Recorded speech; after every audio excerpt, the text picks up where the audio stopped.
If there is anything to be gained from President Donald Trump's disgraceful attack on the credibility of the widow of a U.S. Special Forces soldier killed in Niger, it's that Americans are finally becoming aware of the expanding U.S. mission against extremist violence now spreading across the Sahel region of Africa. As Joint Chiefs of Staff Chairman Joseph Dunford explained Monday, the role of the U.S. military over the last decade has been critical, helping local nations defeat a variety of armed threats.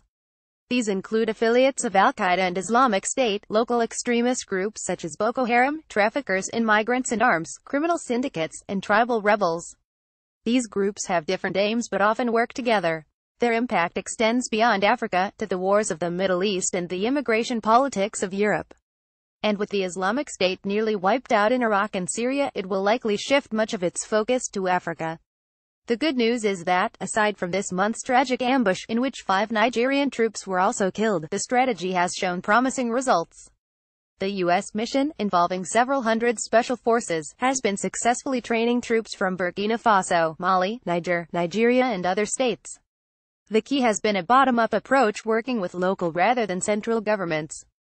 Moreover, most of the heavy lifting is being done by the French, who have 4,000 troops in the region, and an alliance of African countries known as the G5 Sahel Force. Inexplicably, Washington is balking at fully funding the G5 through the United Nations. This would be a mistake, not only because the current approach is working but also because it saves the Pentagon money, tens of millions a year, on support for the Special Operations Forces in the Sahel. The U.S.'s short-sightedness is also evident in its tendency to view Africa through the lens of individual states. The borders on the map are irrelevant on the ground in the Sahel and elsewhere, which means solutions have to be regional. And it's not just a military problem. Lasting progress depends on Western nations and global non-governmental groups helping these impoverished countries improve governance and development. The National Security Council should rethink its Africa policy more along transnational lines.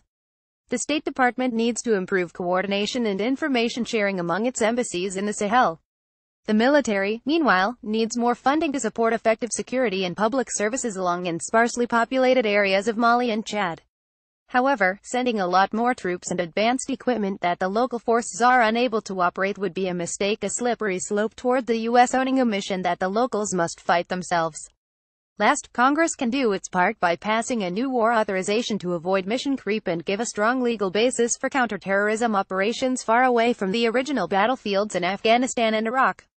Eventually the facts on the ill-fated Niger mission will come out, just as Trump will eventually lose interest in his feud with Sergeant David Johnson's widow. Ideally, both the Pentagon and the President will incorporate what they've learned into better strategies. But there is no need to wait to address the danger of increasing extremism in Africa. Editors Tobin Harshaw, Michael Newmer. To contact the senior editor responsible for Bloomberg Views editorials, David Shipley at bloomberg.net.